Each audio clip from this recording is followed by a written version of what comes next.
نور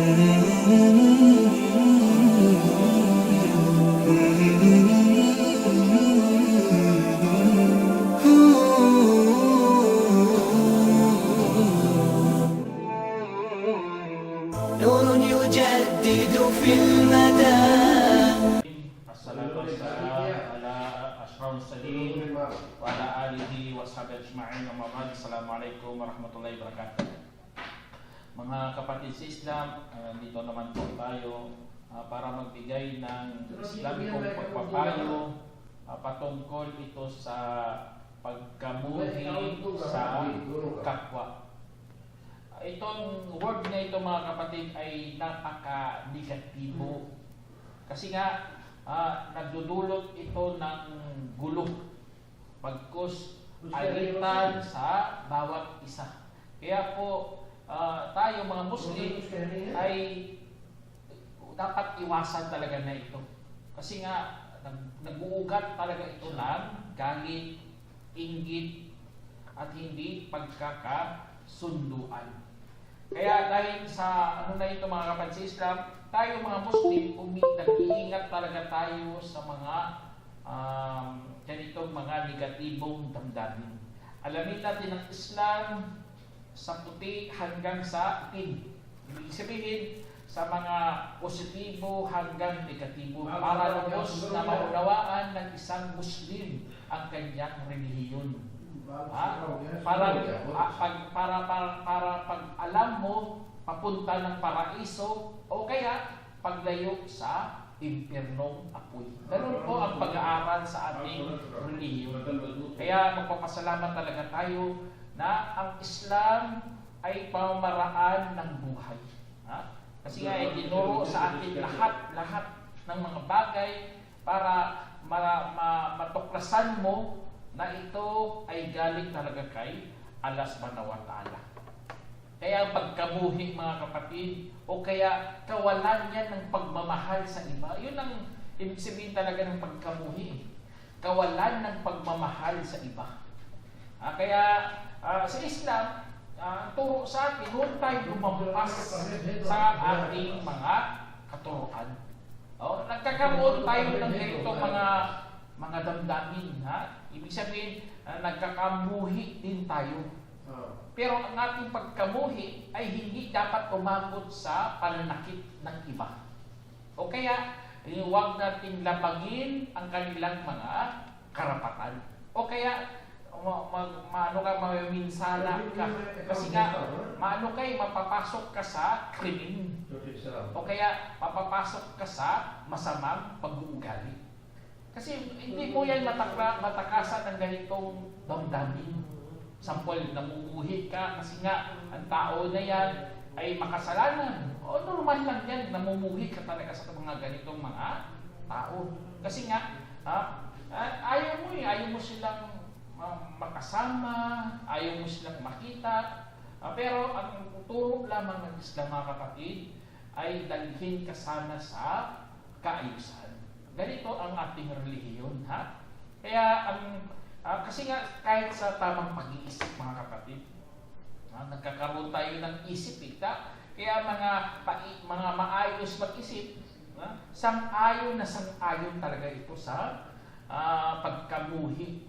Pero hindi dapat nga manakit ka ng kapwa mo.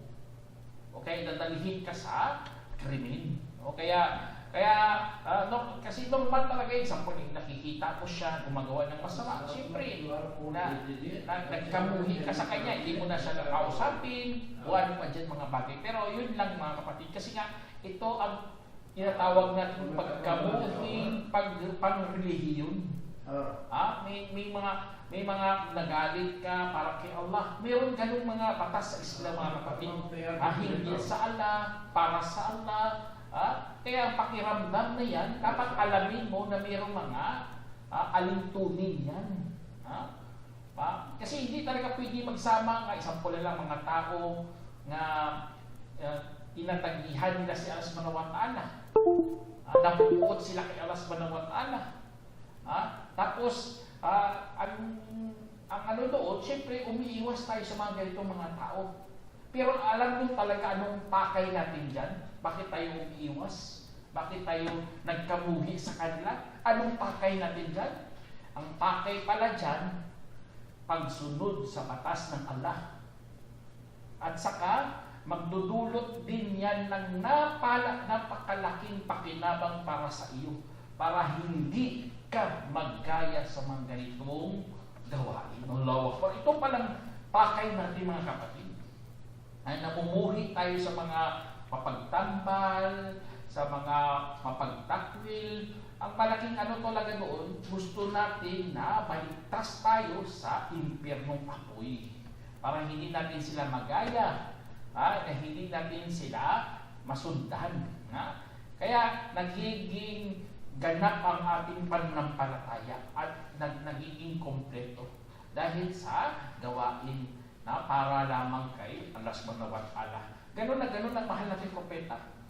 Sa tao, ay ano niya lang yan, ano niya lang, meron nga isang kwento nga pumunta sa isang tribo, tapos hindi siya tinanggap, binato siya ng binato hanggang napaano ng kanyang dugo.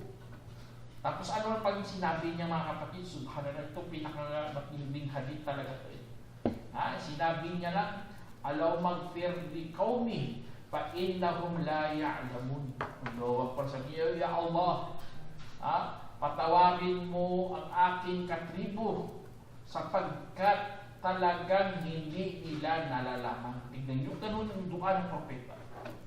Kahit namumuhi siya sa shirk, namumuhi siya sa kufur, pinagdudukan niya pa rin ang kanyang katribo na maggabayan sila ng Allah, na sana mapagdubayan sila. Ganon ang dua ng mahal natin propeta ng salam. Kaya ito ang tinutukoy natin mga kapatid. Una-una sa lahat, bawal sa atin ang manglabag. Bawal sa atin mang-api. Bawal tayong mag-apakan mo ang pangkarapatang pantao ng iba. Kaya ang ating kinamumuhian lang pala na saan na magaya sa mga mapagtakwil. Lalo na mga gawain ng mga masasama, gagayahin mo yan, hindi dapat din gayahin ng isang Muslim. Kasi nga, alam naman natin ng habang ay magtutulak sa kabutihan. May itutulak ka sa kabutihan mga kapatid. Ito ang kagandahan ng ating relihiyong Islam. Tinutulak ka sa kagandahan. Kaya dahil doon sa kagandahan na itulak ka, doon ka nagiging mabait, doon ka nagiging mabuti, doon ka na nagkakaroon ng idea.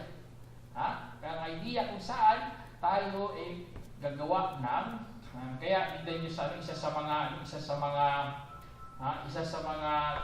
kapatid, sabi dito sa hadith, an Abi Hurairah qala ya Rasulullah ud'u ila al-musyrikin fa inni lam ub'ath la'anan fa innama bu'ithtu rahmatan. Sinabi sa hadith mga kapatid na inulat ni Abu Hurairah radhiyallahu anhu na merong nagsabi, o mensahero ng Allah sallallahu alaihi wasallam, manalangin ka naman laban sa mga pagano. Ganun ang request ng isang kasamahan niya. Kaya sinabi niya, tunay na ako ay hindi ipinadala na palasumpa. Tanging ipinadala ako na isang habag. Allahu Akbar. Tingnan niyo, ganun ang sinabi ng mahal ng Propeta Muhammad sallallahu alaihi wasallam. Habag lamang siya sa sanlibutan. Gusto niya magabayan ng mga tao. Kung ang pagkamuhi niya mali-mali mga kapatid, hindi ayon sa katuruan ng Islam. Kasi ang Islam talaga nagtuturo talaga ng kalikasan. Ano yan sa atin nagagalit ka, namumuhi ka, pero meron lang alintunin. Kaya kung lumabag ang mahal natin Propeta Muhammad sa alintunin na ito, ay talagang mamumuhi talaga sa mga musyrikin, isusumpa niya talaga, ipinagduduan niya talaga ng masama, pero hindi ganun ang mahal natin Propeta. Rahmah siya, gabay, tingnan niyo, subhanallah. Maging huwaran sana sa ating buhay ang mahal natin Propeta Muhammad SAW sa kanyang pagdadawa, sa kanyang pagiging habag, mahabagin ang mahal natin Propeta Muhammad SAW. Kaya dahil dito mga kapatid, Ha? Kapag tayo nahulog sa ganitong damdamin ng pagkamuhi, alamin mo na mayroong limitasyon po yan. Kasi nga masisira nga ang iyong karelasyon. Maapektuhan talaga yan dahil sa nasubrahan ka sa pagkamuhi. Pati na rin ang iyong sariling kaligayahan. Pati na rin ang iyong sariling kapayapaan.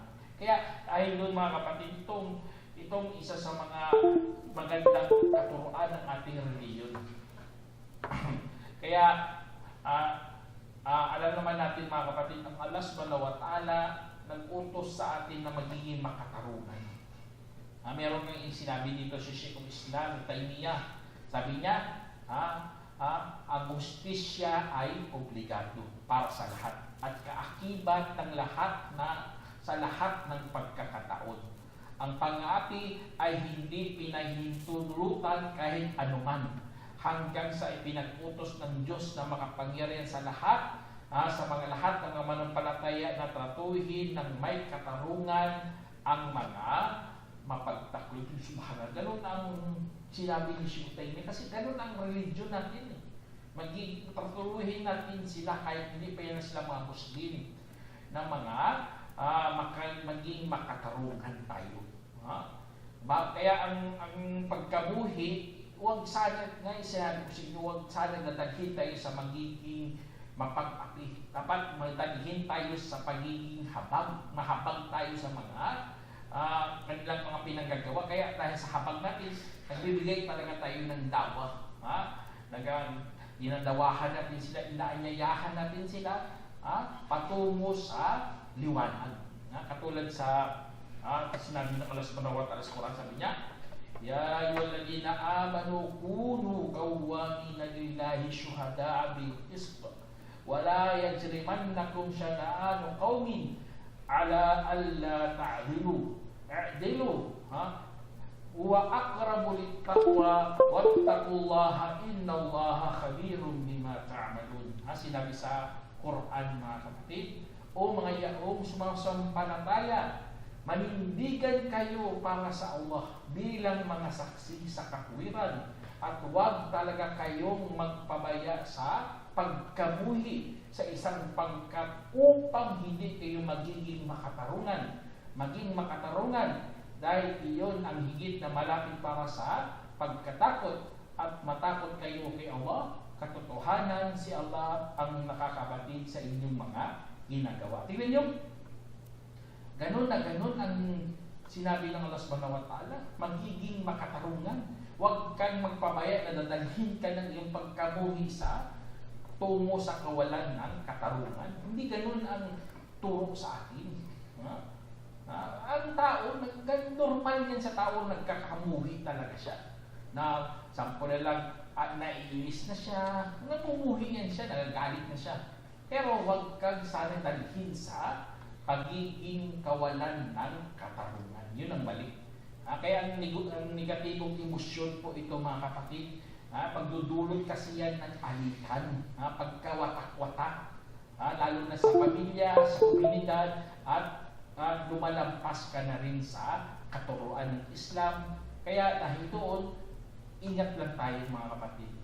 Kasi nga, tayo, namumuhi tayo sa kasalanan. Take note mga kapatid, namumuhi tayo sa kasalanan, sa kasamaan, at lahat ng mga kinampuutan ng Allah subhanahu wa ta'ala. Kasi nga, ayaw natin maitapon sa impernong apoy. Allahu Akbar. Yun ang diwa ng pagkamuhi na turo ng Islam. Ayaw natin maitapon sa impierno. Ang benepisyo pala, bumabalik para sa iyong sarili. Ayun palang gusto natin ipahatid sa inyo mga kapatid. Ayaw natin na parorosahan tayo sa pagdating ng araw ng paghuhukom. Kaya mahalin mo talaga ang kabutihan, lalo na ang mga gumagawa ng kabutihan. At namumuhi tayo sa kasamaan at sa mga taong gumagawa rin ng kasalanan. Kasi nga natatakot tayo na parusahan ng Allah subhanahu wa ta'ala. Kaya ang mga tao isang pulan lang bibintang sa mga inusinting mga tao. Ubudubillah. Hindi po talaga sila piling mahalin. Dapat namumuhi ka dyan sa kanila. Kasi binibintangan nila ang mga inosente. Lalo na si Mariam, na ina ni Jesus, sasabihin mo na nangangalunya niya, o kaya si Jesus, na isang anak sa labas, Kaya yun ang mga, hindi dapat natin yan sila gayahin mga kapatid. Kaya dahil doon sa kahit namumuhi tayo sa mga makasalanan, ay kailangan gabayan mo pa rin yan sila. Nagbibigay pa rin tayo ng da'wah.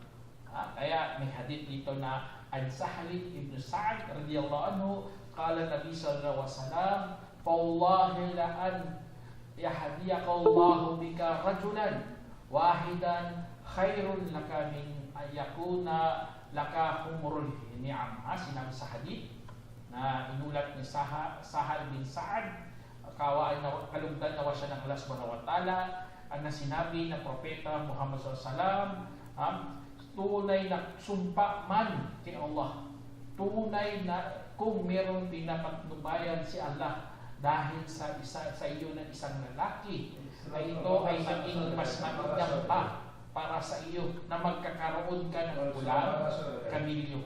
Isinalaysay ni Bukhari. Tingnan nyo, ganun na ganun mga kapatid ng ating gawain. Kahit namumuhi tayo sa mga ganun, kailangan dawahan mo pa rin sila. Alam naman natin mga kapatid na ang pagdadawa ay kaligtasan yan una-una sa iyong sarili. Nagagabayan. Kaya ang Islam, hindi tayo tinuruan na magiging pabaya. Sana ang magiging yung parang ang gatong mo o kaya maghikayat sa iyo sa paggawa ng pag-anyaya o kaya magdadawa ka. Namumuhi ka sa kasalan, sana yun ang magiging paggatong sa paggawa mo ng pagdadawa. Kaya sa pagdadawa, sabi ng Allah subhanahu wa ta'ala, sabi niya sa Quran, "Ud'u ila sabili rabbika bil hikmati wa mau'idatil hasanah wajadilhum billati hiya ahsan inna rabbaka huwa a'lamu biman dhalla an sabilihi wa huwa a'lamu bil muhtadin wa in aqabtum fa'aqibu bimithli ma uqibtum bihi wa la in sabartum fa huwa khairul lis-sabirin." Sinabi sa Quran mga kapatid, mag-anyaya ka tungo sa landas ng iyong Panginoon ng may karunungan at mahusay na pangangaral. Tingnan nyo, may karunungan at mahusay na pangangaral at makipagtalakayan sa kanila sa paraang mahusay. Tingnan nyo, makipagtalakayan pero sa paraang mahusay. Katotohanan ng iyong Panginoon ang higit na nakakaalam sa sinumang naligaw hinggil sa kanyang landas, at siya ang higit na nakakaalam sa mga napatnubayan. At kung kayo ay magparusa, kung gayon ay parusahan ninyo katumbas ng ibinarusa sa inyo. At kung mag-iis kayo, ay sadyang mas mainam pa ito para sa matiisip. Tingnan nyo mga kapatid, kung iisipin mo dito sa sinabi ng Allah subhanahu wa ta'ala sa dulo, hindi talaga tayo pwede lumampas sa limitasyon. Dapat doon ka lang sa hangganan.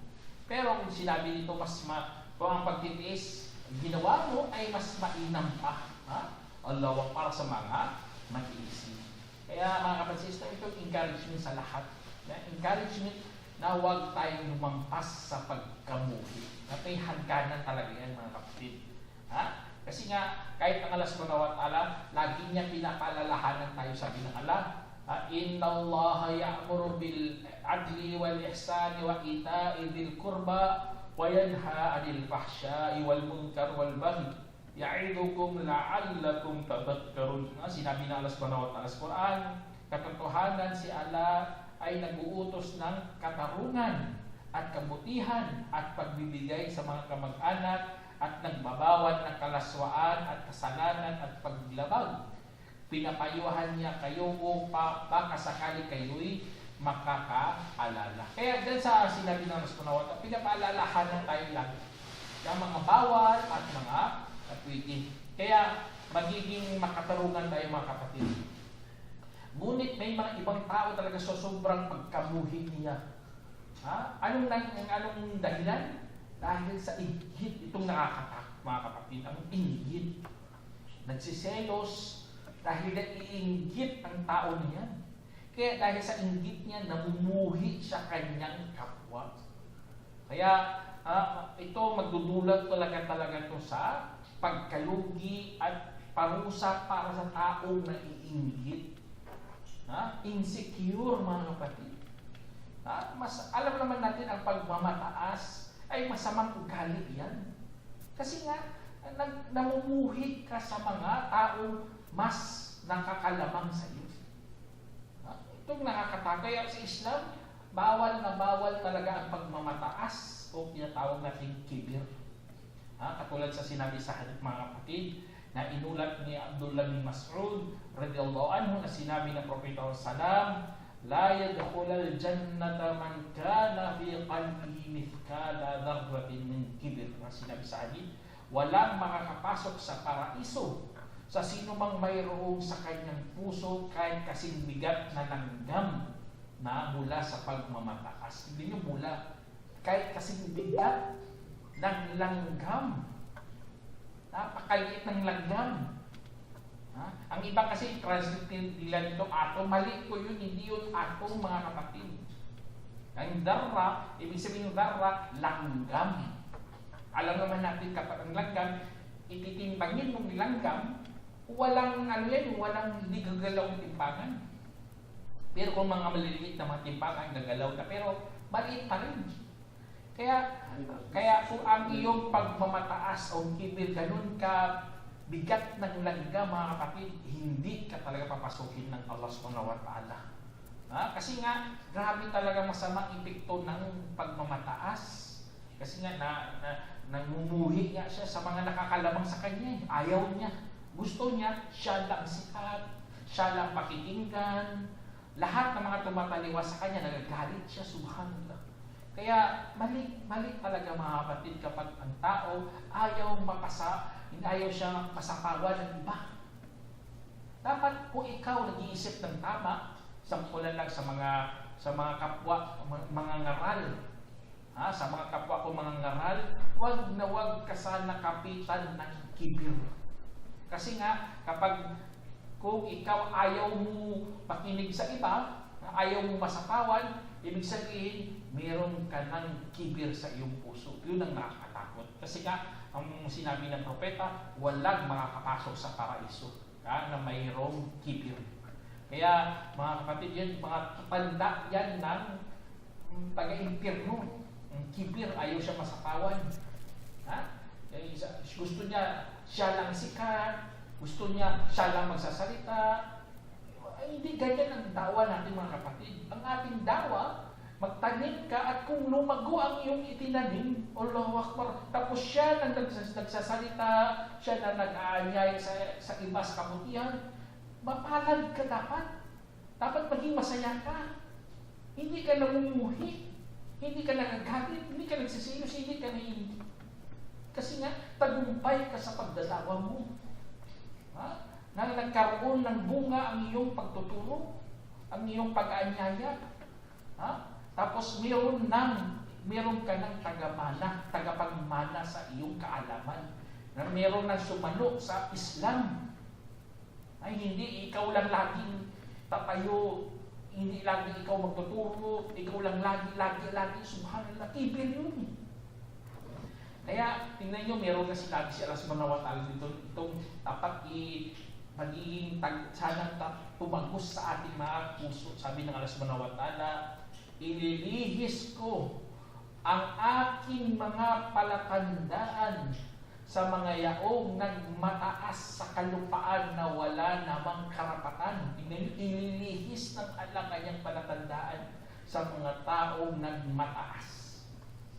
Kaya mahirap talaga ito. At yung tugtog sinabi ng Allah. At kung makikita nila ang bawat tanda, ay hindi sila maniniwala roon. At kung makikita nila ang landas ng patnubay, ay hindi nila ituturing landas. At kung makikita nila ang landas ng kaligawan, ay ituturing nila itong landas. Iyan ay dahil talagang pinabulaanan nila ang mga tanda at naging mga pabaya roon. 7 verse 146. Kaya itong sinabi ng nakakatakot to eh. Ay ikaw nagmataas, nagkibir ka. Ang katotohanan, yan o ililihis yan. Nakakatakot kayo yan.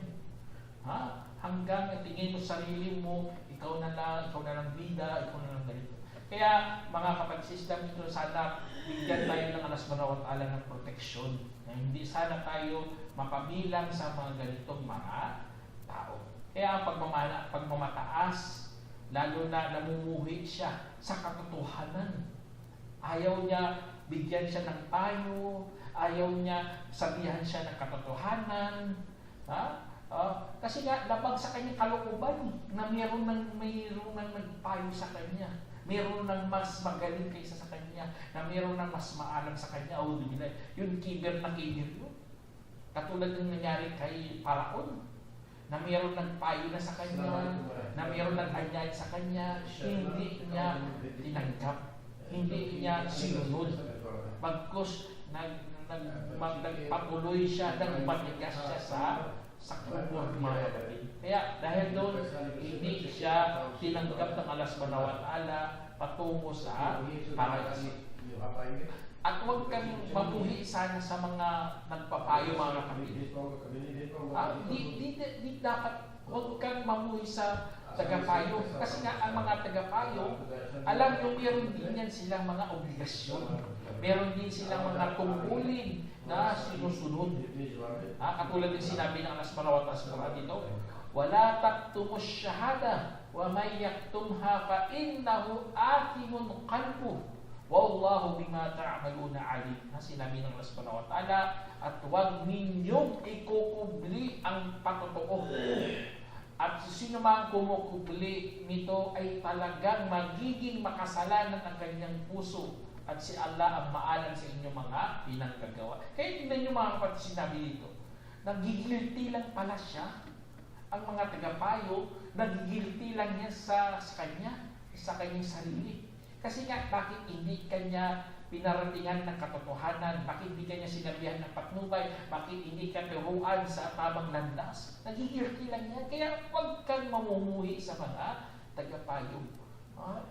Ang dapat sa iyo, kung anong tama, doon ka.